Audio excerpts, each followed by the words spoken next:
Hello there, and welcome to Five Figures. So as some of you may know, I went through a massive purging of action figures in the last couple years, and a lot of properties were stuff that I just got out of completely. And Star Wars was one of them that took the biggest hit of any of my things that I collect. So I went from having hundreds of Black Series and hundreds of probably about 500-600 of the 3 3/4 inch scale. I have weeded my Star Wars collection down to about 15 figures. And those figures might surprise you because here is 5 of them. I plan on doing a couple more videos about these just because without the context of Star Wars and without it being like something I collect or really enjoy anymore, I still kept these figures, so I think that says something about the quality of these figures. Now, some of it is, it's always a little harder for me to get rid of female figures, but I would say like this, and you know what? It's to the point I'm even struggling to remember her name. I just remember it's Amelia Clark, and she was in Solo, and I liked Solo. I didn't hate Solo, and I particularly liked the story arc with her character. I thought it was good. I'm not wild about this outfit that they picked from it, but just as a figure in general, like I said, I can't even remember her name all of a sudden for some reason. It's still a worthy figure to keep. I think the likeness is quite well, and it's very pretty, and so yeah, I kept it. I'm gonna set it right there.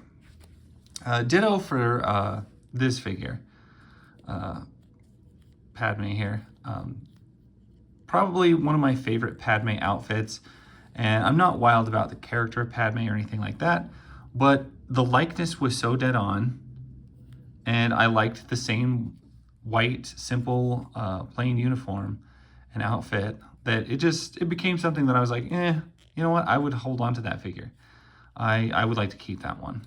Just, I'm not a big fan of Natalie Portman or anything like that. I just thought it was a good figure, good likeness, and a decent character. I'm gonna go straight to this guy because I love this guy. I enjoyed these guys when I saw them.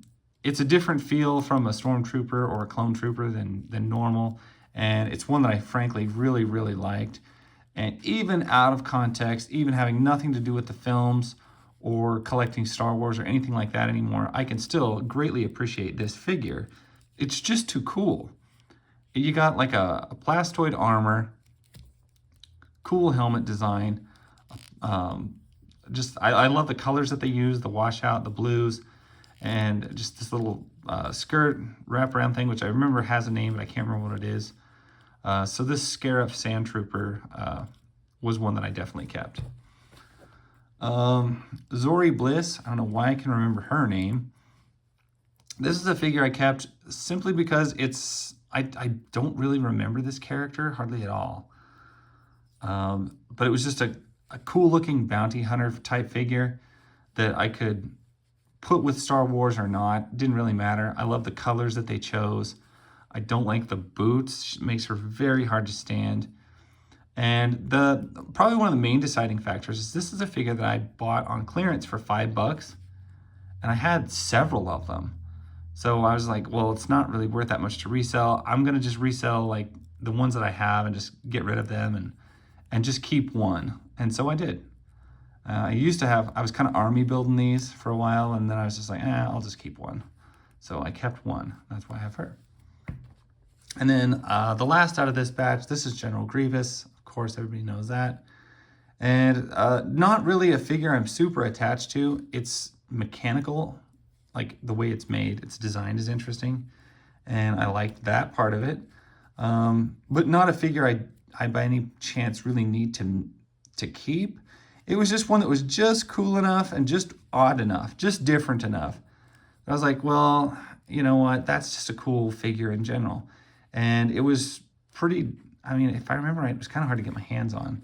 So I was like, well, for what it would cost if I ever wanted to get it back or anything like that, which I don't see happening. And this is one I'd probably even part with at some point, but just for his size and his scarcity, it was something I decided to hold on to.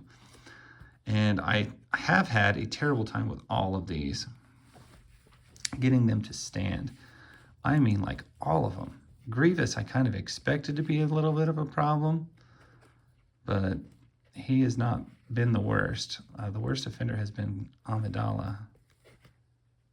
Okay, you'll stand. Scarif Trooper stood pretty easily. Zoe Bliss, with her weird feet design, did not want to stand very easily. Doubly jointed knees. What a cool figure nonetheless.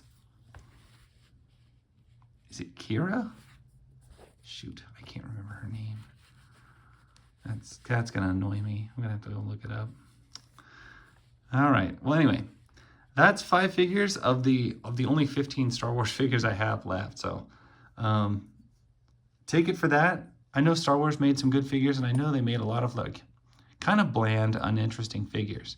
And these, all of these I felt like keeping out of all of them. So that says something about them. Anyway, that's my story. Thank you guys for watching. I'll catch you later.